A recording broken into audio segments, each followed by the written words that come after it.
Okay, now we are back again. Sorry, guys, I just mistakenly ended the session. But how was the test? Easy, huh? Not really. Oh, really? Yeah, I have a couple of questions. Yeah, sure.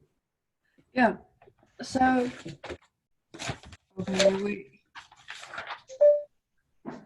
So, it's okay. It's too lame to ask you in front of the class. Can I email you later? Yeah, sure, by all means. Yes, Any, yes, and you can like you want to explain to me or not, but I just wanted to know this part. I didn't really get it. uh-huh. Yeah, it's about the question number 4 On the test, huh? on the test. Yeah, I will email you to tell you which part I didn't quite understand because it's too lame to speak in front of the class. Oh no, don't say that. Nothing is lame. I'm still myself a student, and the question which I ask is always sounds lame to the whole class. But that's the that's the beauty of the math. There is always a question, and no question is lame. Yeah, Yeah, yeah. but no worries. You can send the email to me then. Okay, thank you. Awesome. No problem, Samantha. Okay, now, guys, let's we Sean, have I saw you. You huh? opened the Sean opened the camera before just now. Yeah, I just enter the room. Okay, let me put my laptop upside down.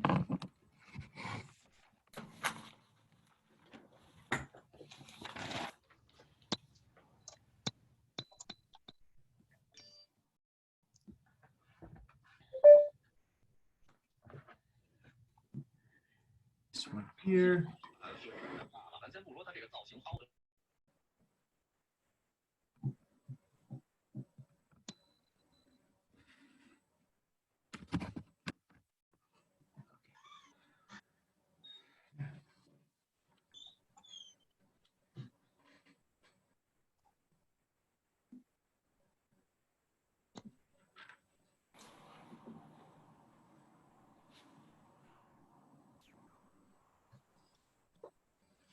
Okay, everyone is ready now?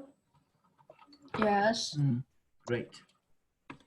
Okay, now guys, today we are just going to cover some of essentially from today we we build up on the things that we have learned on functions 11, on some of the properties that we have seen, and we want to expand our knowledge to just use, I should say, the identities in trigonometric functions, and also at the same time try to incorporate the inverse of the trigonometric functions in order to prove the existence, uniqueness, and I should say of the trigonometric identities, which I personally myself like it very much because they're always so much fun to work with them. But before we do that, before we just do the first exercise, I just want to review with you in just 2 minutes all, I should say, all uh, the trigonometric ratios that we have learned before in the function 11. Then I just go ahead to uh, prove some of those for you then. Then we have more to come, especially from now on. Guys, it requires that you do your homeworks regularly. There is only very few people who submit their homeworks, which is good for them and bad for the people who doesn't submit their homework. But please make sure that from 2 days you submit your homework because the trigonometric identities, it requires lots of practice. And if you do not do a lot of practice, you get to stop with it. And that's the problem with these kind of trigonometric identities that we are just going to work with it, I should say, for the rest of the course. Then please make sure that every day you review by doing some exercises. Okay, everyone see this? The light is good? Yes. Yeah? This one is way better. This one is like didn't inflict that Oh, much. okay, nice. I'm glad to hear it. Yeah. And now, the thing which I'm going to do is that I just created a unit circle and the Cartesian coordinates which the center of the circle is coinciding to the center of the Cartesian frame, guys. And I'm gonna have a angle, a positive angle, alpha. And as a result, I'm gonna just highlight its X and its Y. Everyone sees the colors which I'm using? It's gonna be the X, it's gonna be the Y. And also, I know that this is gonna be the R. And based on the things that we know, if you are on the unit circle, R is always 1. The things which I'm just going to write is a simple review of the things that we have done in function 11. If I have the function, if I have the angle alpha, I know what is the sine, the first ratio of this angle. I know that the sine of the alpha is how much? Is going to be the length of the y always divided by the r. And in case if r is going to be 1 in the unit circle, it becomes y itself. Also, we talked about the cosine of the alpha. The cosine of the alpha is what? Is going to be the x divided by the r. You come to see here, for example, you have the angle, which is from the origin and intersecting with the unit circle at point, for example, A here, then you say that whatever is going to be the projection along the x-axis, I'm going to read that, then divided by the r, the radius of that circle, which here is going to be assumed to be 1. Then we talked about also the tangent of the alpha. When we talked about the tangent of the alpha, we said what? The tangent of the alpha is going to be the division of the y divided by the x.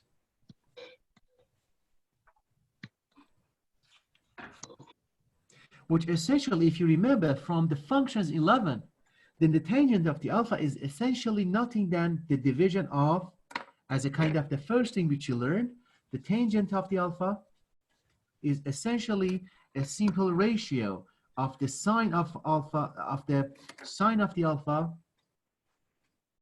over cosine of the alpha. And also the other thing that we learned was this one, the cotangent of the alpha, which the ratio is going to be the inverse of, I should say, the tangent. We say that how much is the x in that unit circle, how much is the x, is going to be divided by what? Is going to be divided by y. Then essentially it becomes very easy. Then you see that the cotangent of an angle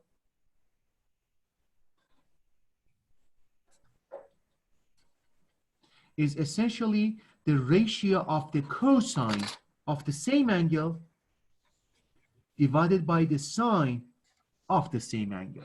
These are the things that we have seen. And right away from that, we were able to build up lots of basic identities. These basic identities is going to help us for the rest of the day.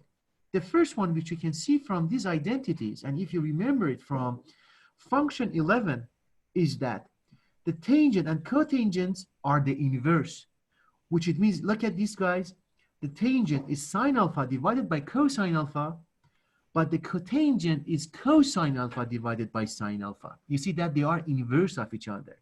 Then as a result, you remember from the things that you learned from the function 11, the basic principle that you saw, the basic identity that you saw based on that was that the tangent alpha times 2 cotangent of the alpha becomes how much?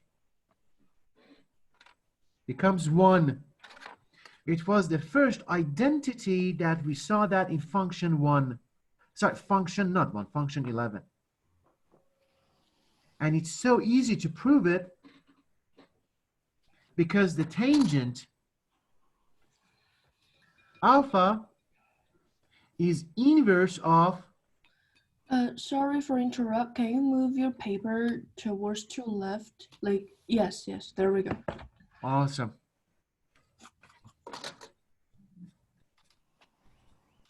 Because these are very easy to see that, because it's easy to prove, because based on these two identities, we saw that the tangent and cotangent, they are the inverse. Then it makes sense that when you multiply them, it becomes 1. It was the first identity that we saw. Another identity that we worked with that a lot on the function 11 was using of the Pythagorean theorem. And it's very easy to see that. I'm going to refer you back to these two identities. In the unit circle, we said that the sine of the angle is the ratio of the y divided by the r. And if this is y, r is going to be 1 because that's the unit circle, then essentially we assume that the sine alpha is going to be what? Y.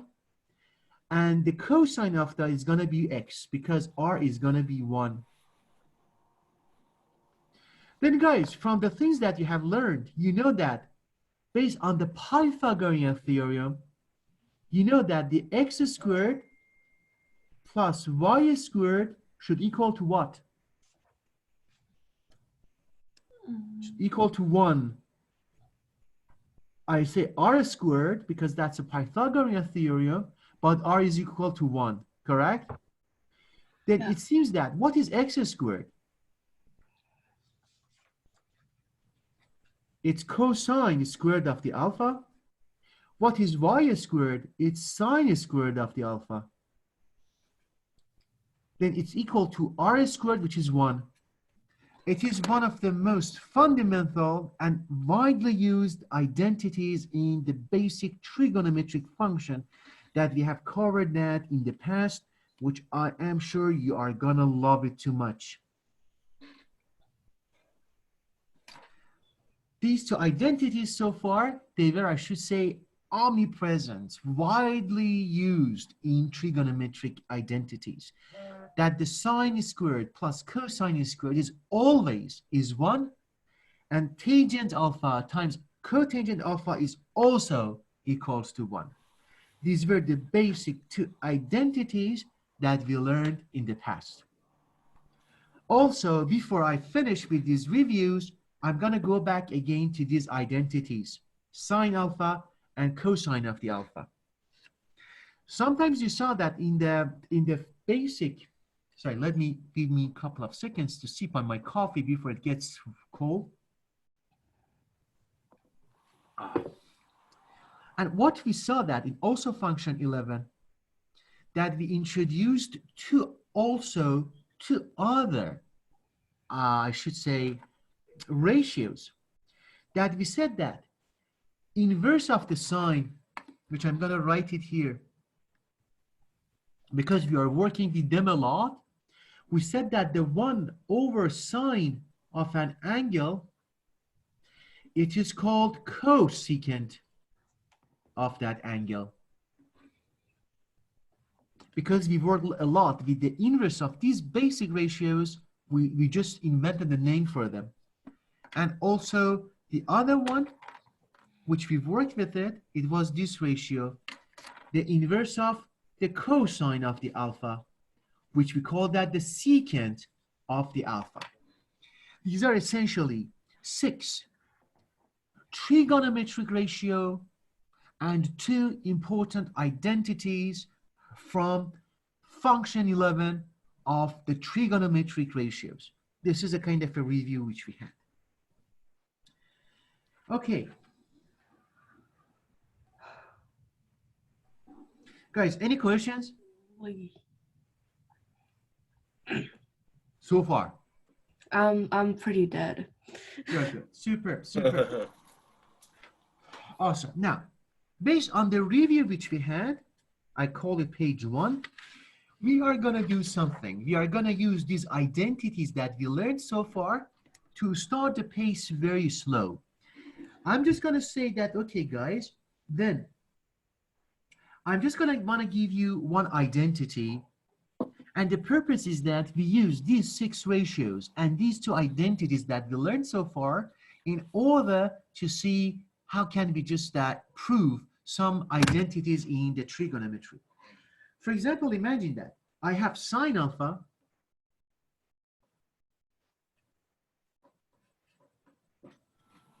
times cosecant of alpha minus sine alpha should equal to cosine squared of the alpha. Okay, and now look at this one. We just starts very slow. And that's as a start, we just give this identity. This is identity because there's an equal sign. We want to prove that this identity holds. And what the strategy is going to be? The strategy is going to be starts from one side and simplify the terms based on the things that we have learned in order to get to the right side or to get to the other side that we have just worked with it. In order to do that, I'm just going to give this, I'm just going to do this example for you. You know how it works. I'm going to keep the right side intact. I mean, I'm not going to just work with the right side. I'm just going to work with the left side.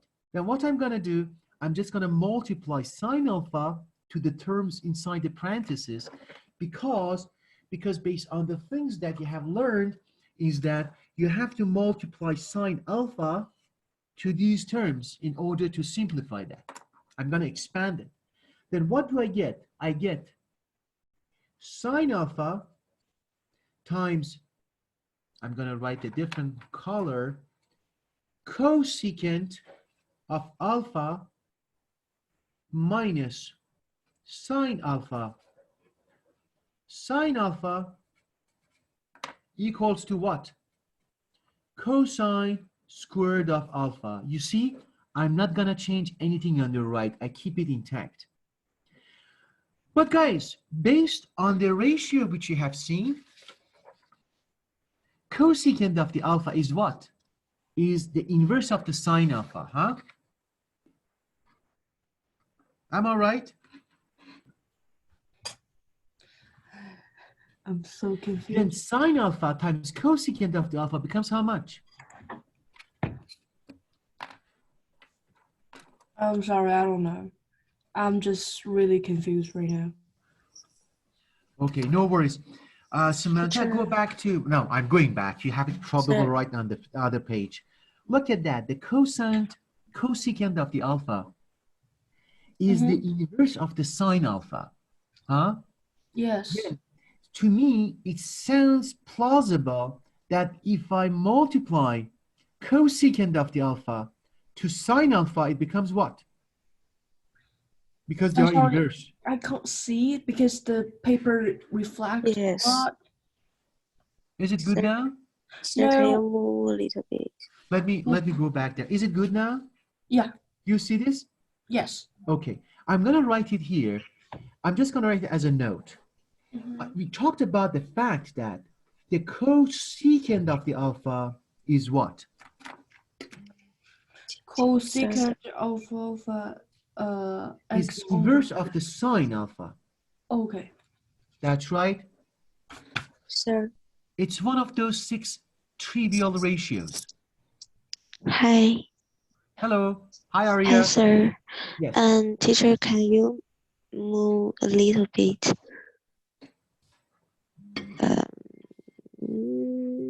Towards my left or right? The light is too. There's okay. There's okay. Is it okay now? Yes, thank you. Awesome. No problem. Guys, that's the thing which you always memorize it. And I mean that we always really learn those 6 trivial basic ratios. I mean that always we know that sine alpha, cosine alpha, tangent and cotangent, what is that? And secant and cosecant, what is that? Huh? We know that always the cosecant of an angle is essentially the inverse of the sine of that angle. You see, we have the same angle, which is not changed. That's going to be the alpha. But I'm going to call the inverse of the sine cosecant of the alpha. Correct? So far, so good, guys. Just Yes? hold on a second. Yeah. And as a result, I'm going to ask you guys, if two numbers are the inverse, then what's happened to this cosecant of the alpha multiplies to the sine of the alpha? How much do you expect that's going to be? 1. 1. Correct. Are you good, Samantha and Arya? Yes. Awesome. Thanks, Brian. Then as a result, the cosecant times the sine of the same angle, it tells me it should be just 1 because I have defined this ratio that the cosecant is the inverse of the alpha, inverse of the sine. Then if you multiply them, because becomes you replace cosecant with the 1 over sine, it becomes 1 over sine. Let me write that here for you. Cosecant becomes what, Samantha? Cosecant became 1 over sine alpha Sine alpha times sine alpha equals becomes to how 1. much? 1. Correct. Then as a result, I'm just going to go back to the same. Are you fine? Yes, I'm fine. Linda, are you teacher. fine? I'm fine, teacher. How about Linda? Thanks, Arya. Yes. Awesome, fantastic. And now, guys, look at that. Where have I gone so far? Then I see that in this trigonometric identity, sine alpha times cosine alpha, because I know cosine alpha is the inverse of the sine, I get to what? To 1, correct? I have 1 minus. Everyone see what I'm writing? Then I get Yes. 1 minus sine alpha times sine alpha. You see that? Yes. What is sine alpha times sine alpha? Can I guess? Sine alpha square? That's so true. Oh, really? That's right. Sine is squared of the alpha. Thanks, Samantha. Sine is squared of the alpha. And on the right side, the cosine is squared. I'm not going to change it. I keep writing it because I'm just going to start from the left, go to the right. There is a cosine square alpha. No, it's not the same. Okay, whatever. Is it fine, Samantha? Yes. Nice. Then at this stage, I'm going to be stage number 2. Stage number 2, I keep working on the left side. It means that I keep working on 1 minus sine squared of the alpha. Then what should be done now? I come here and say 1 minus sine squared of the alpha. It reminds me of this identity. This identity is the key in every step which you take in the trigonometric lessons, that the cosine squared plus sine squared of one angle equals to 1. You see this everywhere. If I assume that's the case, this is this note which I know. I know that the cosine squared of alpha plus sine squared of the alpha equals to what? Equals to 1. So we can write 1 as cosine alpha square plus sine square alpha equals to 1, right? Like you That's can, so true. yeah. It means that, Samantha, then at this stage, I know that if I take sine squared alpha to the other side, what do I get? I get, Cosine minus 1 equals to no, it becomes cosine squared of the alpha equals to 1. 1 minus sine squared of the angle. Correct? Yes. Yes, guys. Linda, Arya, Oliver, Brian, Sean, Mingji. Yes. Then as a result, then I think I'm done because I take that equation to this side and it seems that 1 minus sine squared the alpha, I use the identity number 1, becomes cosine squared, and to the right side, I have cosine squared of the alpha. And look at that. The left side now matches exactly the thing which I have on the right side. You see? Yeah. And now it means that I Sorry. prove the identity because the water is on the left matches with water is on the right, and the task and the mission is accomplished. Can you move the left? Thank you. No problem. Yeah.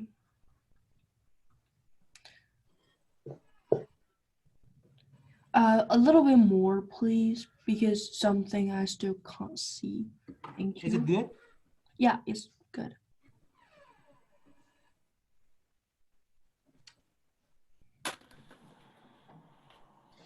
Okay, I need sorry, I need to ask another question. Sure. So, okay, never mind, I got it. Are you sure? Okay, like, I tell you what I think, you just stop me when you feel I'm wrong, okay? So basically you write 1 as this cosine square alpha plus sine square alpha, and then you move sine square alpha to the right, That's and right. then sine square, oh, okay, so it's 1 minus sine square alpha actually is equal to cos square alpha, right? That's right. Always remember this Oh, identity, Samantha, as yes. identity number 1. When we refer to that in future, identity number 1, you have to say cosine squared of alpha plus sine squared of the alpha should equal to 1. Okay. Huh? Okay, now make sense. Make perfect sense. Fantastic. Fantastic. Guys, I'm just going to name them and call this one identity number 1, which cosine squared plus sine squared equals to 1. And the tangent alpha times cotangent alpha equals to 1, I call it 2.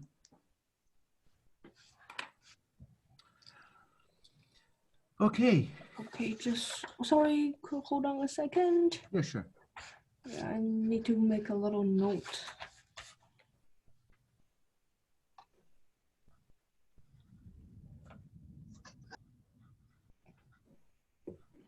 Is that a ATA or OTA? Which one? The second number 2, identity number 2.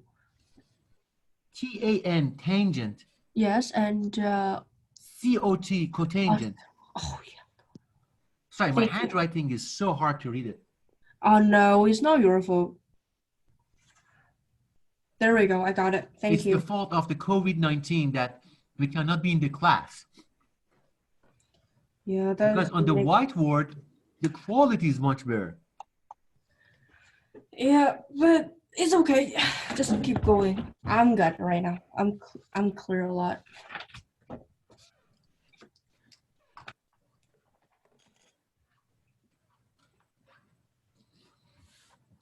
Okay, now. Guys, before I go to the second example, then I just want to tell you something. Then you see in the math, depending on what do you do, number 1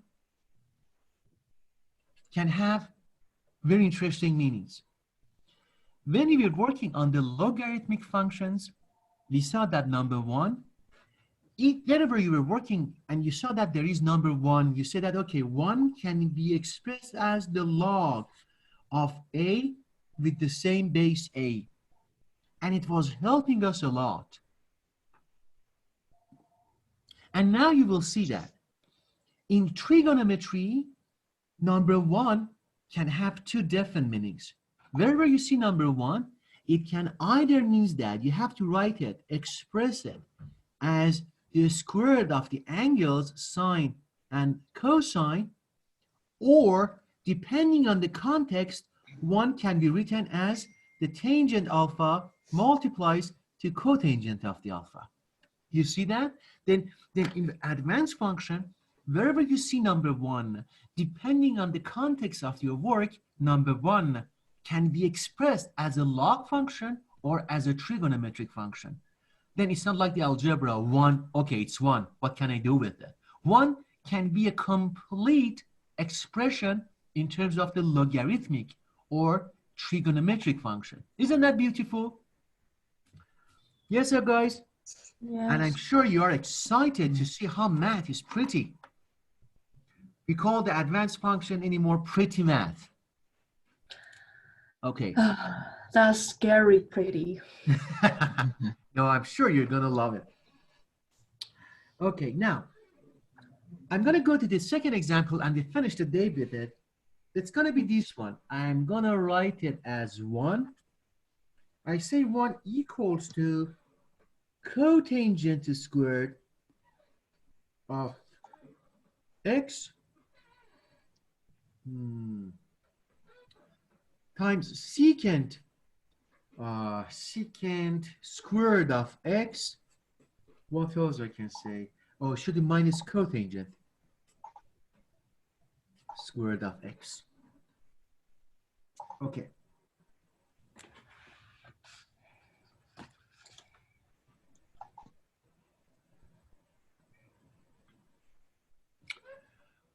Guys, you see this? Yes.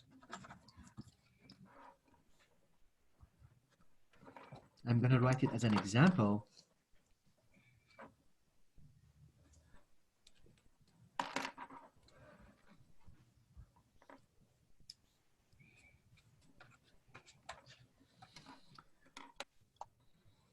One equals to cotangent squared of x, secant squared of x, minus cotangent squared of x. Yeah.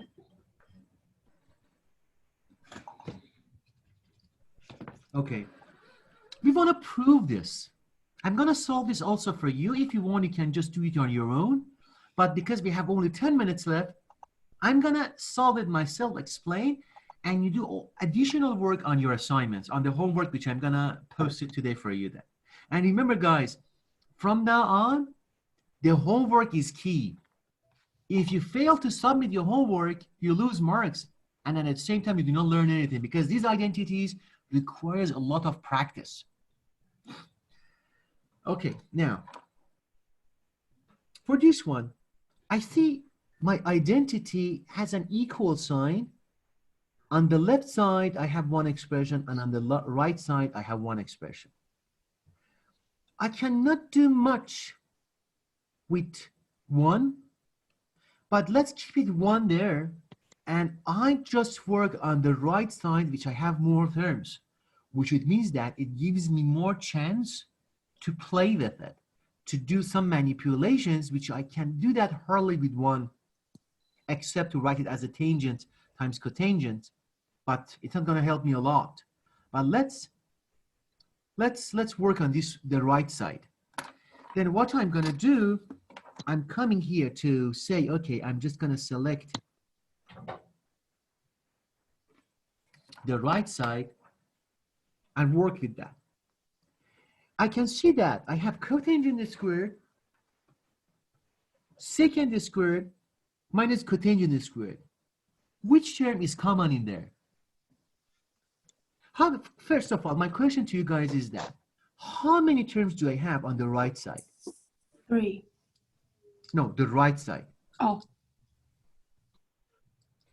I have 2. 2. Oh, yeah. Cotangent squared, secant squared, it's 1 term, they are multiplied, and I have minus cotangent squared, that's the second term.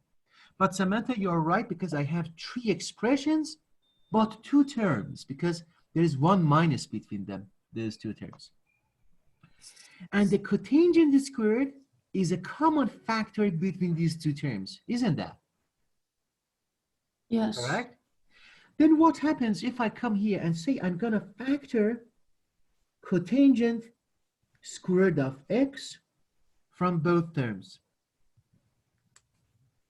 What is left from the first term if I factor out cotangent squared of the x? Then it's sec x square. Sec square x. That's right, secant, huh? A second. Secant Sorry. the square root of the x. How about the right side? The second term, minus? Minus cotangent x. Cotangent square root of the x. If I factor this out, okay, yeah. I'm left with 1. So far, so good. Yes. Nice.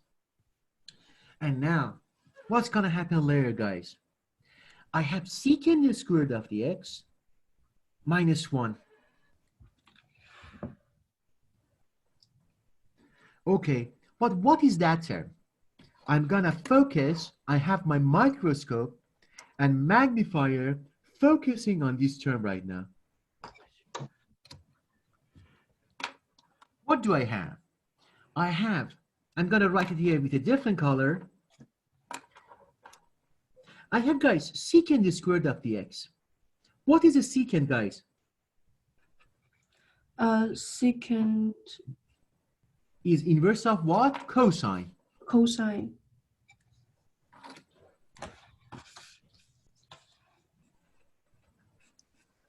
That's the thing which I know from. How do I know this? I know this from these identities. Secant is the inverse of the cosine of the angle. You have to memorize this, and when you do more practice, more homework, it comes to your mind readily. Okay.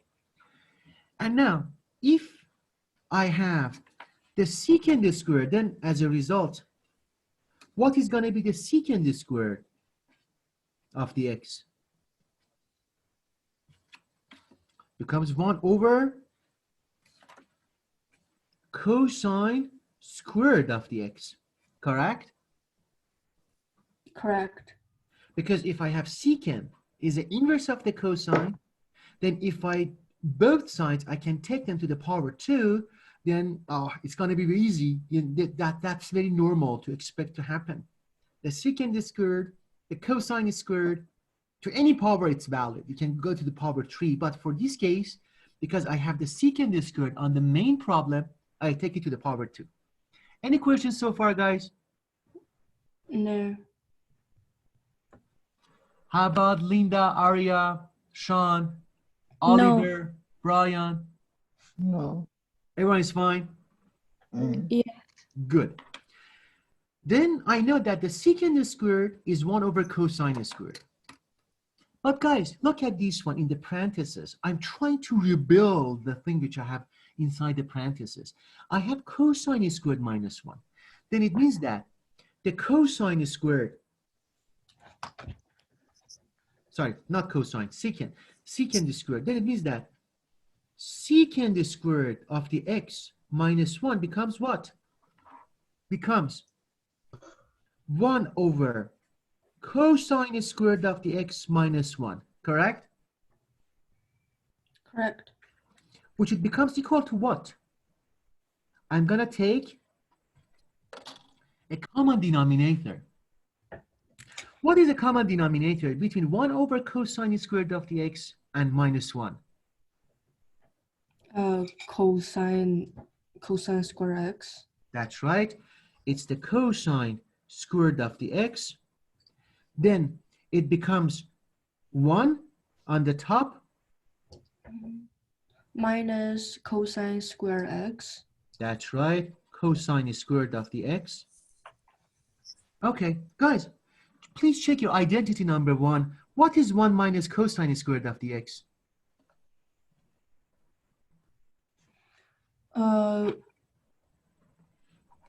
Is sine square alpha, sine square x. That's right. That becomes sine squared of the x divided by what? Cosine square x. Then guys, based on the definition, what is sine of the x over cosine of the x? Hold on a second. I'm trying to look at. It's tangent, huh? It's tangent. Oh yeah, it's tangent alpha. Then sine squared divided by cosine squared becomes tangent squared, correct? Yes. Then tangent squared of the x. Then if I go back to this one which I have written, what time is it now? You have only 3 minutes to finish in 3 minutes, but I work on that again on more examples tomorrow. Then guys, look at that. For the parentheses, when this is secant squared of the x minus 1, I got the whole expression is equal to tangent squared of the 1. That's right? Mm-hmm. Then what do I have? I have cotangent squared before. I have cotangent squared of the x from the before times what? Times tangent squared of the x, correct? Yes. Just look at that. I had cotangent squared. I didn't touch that. It's the thing which I factored this out. In the parentheses, it was reduced to tangent squared. And now the tangent squared is multiplied with the cotangent squared of the x. How much is that going to be? It's 1. Why? Oh, no, it's not 1. No, Wait. that's correct. It's 1. Oh, it's 1? Okay. That's right. Because, guys, look back at, I should say, the identity number 2. You have tangent alpha times cotangent alpha is equal to 1. Then it doesn't matter. We can take both sides to the power 2. Then at the same time, I'm taking as a note, we call that identity number 1. Identity number 2, we had what? We had cotangent of the x times tangent of the x equals to 1, correct? Mm-hmm. Then you can take it to any power you want. I'm going to write it like that. Power, I'm just going to write it as the n. Then becomes cotangent to the power n of the x times tangent to the same power of the n of the x equals to 1. Now n is equal to 2 in this example, then the equation becomes 1. Then what I was trying to prove, I have only 1 minute left. I was trying to prove that the right side is going to become 1, and I showed that. Because cotangent squared times the tangent squared becomes 1, and I reached to the left, which is 1. And I proved this identity. Okay. Right? Yes. It seems that the time is totally up. Please, if you have any questions on that, ask me tomorrow, or you send me an email or post it on the Schoology, I answer it. But we work tomorrow more on these kind of examples. And I post some very quick homework for today then for you then. Any questions, guys? No. Fantastic. Guys, enjoy the rest of the day and see you all tomorrow then. See ya. Thank you. Bye. See you. Bye. Bye. See you. Goodbye, everyone.